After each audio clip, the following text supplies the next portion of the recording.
throughout the whole week, I should say, the NFL players have been releasing their list of the top 100 players.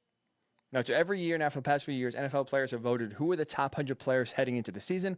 So it's been, a nice little reflection to see, okay, how do the players who actually go against these athletes that we watch on TV, that actually compete against them on the field, in person, one-on-one, what do they think of all these players? Last night, the final results were revealed. The full 100 list was showed, and the top 5 players were revealed. And I'll just say this. The number 1 player was not who we thought it was. There was an upset. Top 5, as revealed by the players last night. Number 1, the reigning MVP Lamar Jackson. Number 2, Russell Wilson. Number 3, Aaron Donald. Number 4, Patrick Mahomes. And number 5, Michael Thomas. And I want to kind of use that list to throw it out to you, the fan. You, the fan who watches the NFL on a weekly basis. Who is the best player in the NFL? For the players, it's Lamar Jackson. For myself as the fan, it is not Lamar Jackson. To me, there's no one better. There's only one answer. It's Patrick Mahomes. It's the almost $500 million man. It's the guy in 2 full seasons has won an MVP, a Super Bowl MVP, and still we don't know what the ceiling is. It's not even close, honestly. And so for the second year in a row, Patrick Mahomes, after winning the MVP last year, after going to the Super Bowl, having a great comeback against the 49ers, and winning the Super Bowl MVP now, is still number 4 according to the players' eyes. I don't get it. So I want to ask you, who is the best player in the NFL in your mind? I honestly didn't even think it was a debate. I don't think it was a question. I didn't even plan on talking about this today. Figured, I saw the list kind of trickling out throughout the week. The 70s, the 80s, the 60s. It's tough to get fired up about someone, let's be honest here, about a player in the 60s if they're too high or too low. But now as you got to, closer, we're getting to the top 20, top 10, top 5. You think, okay, we have a few upsets here and there, but we know who the top 3, 4, 5 players are. That's really not debatable. And I didn't think it was until I see that the players voted Lamar Jackson 1, Russell Wilson 2, and put Patrick Mahomes all the way down to 4. 4. They think 3 other players currently right now are better than Patrick Mahomes.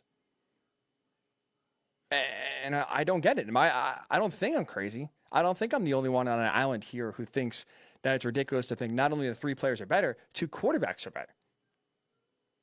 And let's look at it. Let's look at what Lamar has done, what Russ has done, and what Patrick has done. So far, like I said, in the 2 years that Patrick Mahomes has been the full-time starter, he's won an NFL MVP in 2018. He won the Super Bowl MVP this year. His career playoff record so far in 2 years is 4-1. His career record as the quarterback of the Chiefs, 28-8. How about this stat? Because we saw it a lot in the playoffs. The Chiefs got behind by 10 points or more last year 6 times. You know what the record is? 6 times you trailed by 10 or more points. They are 5-1 in those games, including 3-0 in the playoffs. 24-0 to the Texans, down 10 points to the Titans, down 10 points to the 49ers. Win, win, win. I don't see, there's no other quarterback out there that's pulling off that many comebacks week after week after week, especially when you get to the playoffs, when it's that much more intense, when the competition is that much better. 5-1.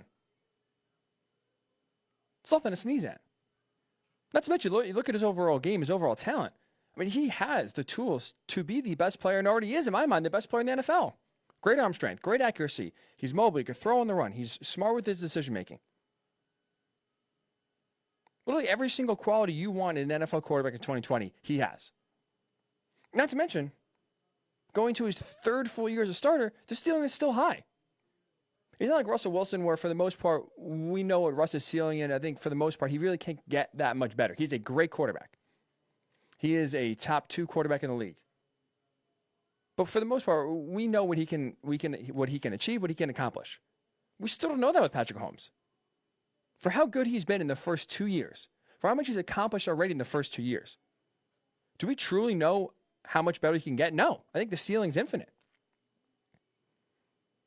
So in 2 years, when you win an MVP, a Super Bowl MVP, 4 wins in the playoffs, a great already overall record, you can do the comeback, you can lead in front, you can win anyway, you have all the tools. What else does he have to prove to be the best player in the league? I'm serious. In the players' minds, I'd love to know, what else does he have to accomplish to get the recognition, get the respect to say, you know what, this guy's the best player in the league? I mean, honestly, let's just look at strictly quarterbacks. Lamar Jackson, Russell Wilson, 2 voted ahead by the players above Patrick Mahomes. Is there anyone out there, if you're starting a team right now, saying, yeah, I'll take Russell Wilson or I'll take Lamar Jackson?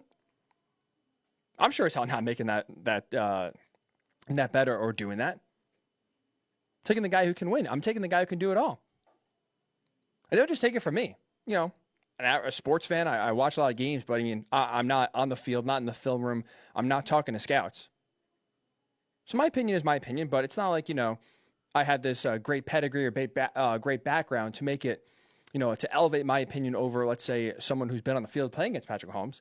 But what if we listen to coaches? What if we listen to general managers? Would their impact, or I should say their opinion, gain that much more weight? Because this week, what I plan on talking about, which I do want to talk about on Monday, but I plan on talking about today, was that the Athletic each and every year, with a great job by Mike Sando over there, does a quarterback tiers, or quarterback tier rankings. They have 5 tiers, 1, 2, 3, 4, 5. And Mike Sando talks to 50 coaches and GMs and basically gets their poll on who's in tier 1, who's in tier 2, and they rank 37 quarterbacks, I believe it was this year. Who's number 1, who's the bottom, who's in between, and number 1 overall in tier 1, number 1 overall of all the quarterbacks this year, released just a few days ago, was Patrick Mahomes. So you have the coaches and GMs think Patrick Mahomes is by far and away the best quarterback in the NFL. Yeah, you have the players not even thinking that he's the best or one of the best quarterbacks in the game. And obviously, so you have rival coaches and GMs think that Patrick Mahomes is the number 1 quarterback. You have the Chiefs think Patrick Mahomes is the best quarterback, or they wouldn't have given him a record contract. $500 million if he lives through it and hits all the incentives. So look, I'm not here trying to knock Lamar Jackson, because he's great. He just won the MVP this past year. They're 14-2. The Ravens were unbeatable in the regular season. They were hot. They won 12 games in a row. But let's look at it for what it is. They both have been in the league as starters for 2 years now. Obviously, Lamar a little less because he came about halfway last year. But they've been starters for 2 years. Mahomes has already accomplished more in that short amount of time. Like I said, he's 4-1 in the playoffs. Lamar Jackson's 0-2. Both at home, both the 2 inferior opponents. The Chargers last year, they looked awful. The Titans this year, they got punched in the mouth, and Lamar Jackson did not play well. The Astros and the Dodgers met Tuesday and Wednesday. That's noteworthy because in case you missed it, the Astros over the offseason came out through Mike Fiers speaking to The Athletic and great reporting. The Astros in 2017 were using cameras to decipher signs. Were stealing signs and then relaying them in real time through banging a trash can. So the catcher puts down a 1 for a fastball. The Astros would bang on a trash can 1 time, and that way the player heard it, knew a fastball was coming. And that's how, part of the reason why they went all the way to the World Series and won it. And now they came out in the offseason. Their opponent in the 2017 World Series was the Dodgers. And this is the first time, because of the coronavirus, because of the pandemic, and because of the new schedule, that the Dodgers are able to meet the Astros in a regular season game. And Joe Kelly, a reliever for the Dodgers, took fate into his own hands, and threw behind the head of Alex Bregman, threw a few curveballs by the head of Carlos Correa, and then after he struck Correa out, was mimicking him, was talking smack to him, and made a frowny face that I think will replace the Jordan crying meme now for weeks and years on end. And Major League Baseball responded by suspending Joe Kelly 8 games out of 60, which would equal 22 games in a full season. Think about that. 22 games for a pitcher who didn't even make contact with any of the Astros players. We'll see. Joe Kelly's appealing that. We'll see what happens. But currently right now, MLB suspends Joe Kelly for 8 out of 60 games. And the reason why I say Major League Baseball can have both ways is because I look at it this. Major League Baseball, in their decision not to punish the Astros players who cheated, in their decision to only punish the organization, which led to the firing of A.J. Hinch, the manager, led to the firing of Jeff Luna, the general manager, led to a fine for Jim Crane, the owner, and took away a few draft picks. Their decision not to punish the Astros players, which again, to me, I don't want to rehash it, but I will say quickly, I actually do agree with that decision. I think you're opening up a can of worms if you cheat, because I do believe at least every Major League Baseball is cheating in one way or another. I find it hard-pressed that 29 teams are following the rules and one team is cheating so egregiously. But again, that's another discussion for another day. But their decision not to punish the players, hold them accountable, meant that because the league didn't, the players would. So Major League Baseball has to know this is coming. Because as soon as they made their announcement of the punishments, which was this 1-year suspension of the manager and general manager, a fine and loss of draft picks, the players were furious, the media was furious, fans were furious, and you had to know the biggest storyline coming into the first spring training, before coronavirus was even a thing, before the pandemic threatened the season. The first thing everyone was watching was, our pitcher is going to throw up and into the Astros players, our Astros players going to get hit. I think we all, for the most part, accepted it. We all wanted to see it happen. So Major League Baseball knew this was coming. Major League Baseball basically put the wheels in motion for this happening because they didn't hold the players accountable. So the players are upset. If the players feel like they were cheated, if you cheated, basically you can get away with it, and that the organization, the manager, the general manager were the scapegoats, but the players really were the ones who should have been punished and weren't, you have to know that this is happening. You have to know that pitchers are going to take it into their own hands. Teams are going to now play the Astros with an even bigger edge and try to get even because they feel Major League Baseball didn't get even. Think about it. They won a World Series, confirmed on the record cheating, and nothing happened. Which just sets an awful, awful precedent. Because guess what? Now it pays to cheat. So if Major League Baseball didn't want this to happen, if Major League Baseball wanted to truly protect the Astros players, they didn't want them, if they didn't want headhunting, if they didn't want situations like this to arise, they would have just punished the players. Because I'll be honest, I don't think Joe Kelly is throwing at the head of Alex Bregman. I don't think he's throwing curveballs, buzzing the tower of Carlos Correa and Yuli Gurriel if these players are punished. If it's, whether it's a 1-year suspension, 80 games, 60 games, 50 games, whatever it is. Whenever, Alex Bregman, Jose Altuve, Carlos Correa, George Springer, whenever they return to the field, I honestly don't think that they have to worry about getting buzzed up and in.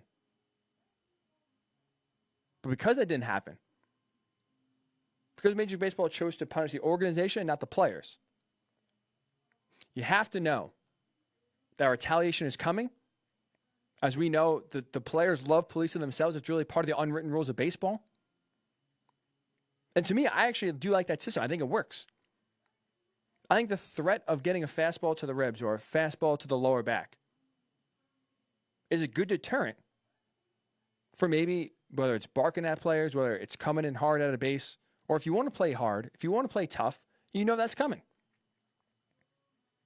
If your pitcher maybe is getting too close to a few players, someone else on your team is going to pay the price for it. I think it works well. I think the game, for the most part, policing itself works well. And this is part of that now. This is part of it because Major League Baseball did not punish the players themselves. So the players feel like it's on them to really make the Astros pay for cheating. So Major League Baseball can't have it both ways when they don't punish the players, but basically they let the players walk off, maybe a slap on the wrist at best, have a little shame. But then the other side, get mad when players retaliate. I'm sorry, you can't have it both ways. It's one or the other. Now think about it. Joe Kelly, after he threw high and in, way behind Alex Bregman's head, you're not misconstruing that pitch. It didn't slip. He threw that on purpose. It was 3-0. He threw it high and a little bit outside, or a little inside, I should say, to Alex Bregman. Sailed right over his head. There's no mistaking that. Threw a few curveballs up and in, okay. But there's no warning given. He was not ejected. And after the bench is cleared, for the most part, again, there's still no warnings given. There's no ejections that happened. So how can you come back and then suspend him for 8 games? And again, 8 games out of 162 would be 22 games in the equivalent. That's a massive suspension. So, like I said, you can't have it both ways. You can't let the players walk free and at the same time get upset when other players want to retaliate. It's one or the other. Major League Baseball made their own bet when they decided to punish the organization, not the players. Now you have to line it. You have to live with now you as Major League Baseball, you as Rob Manfred, put the Astros players at risk of getting hit, of getting injured. And you got to live with that. So either punish the Astros, which they refuse to do, or live with the consequences then of other players getting their own retribution.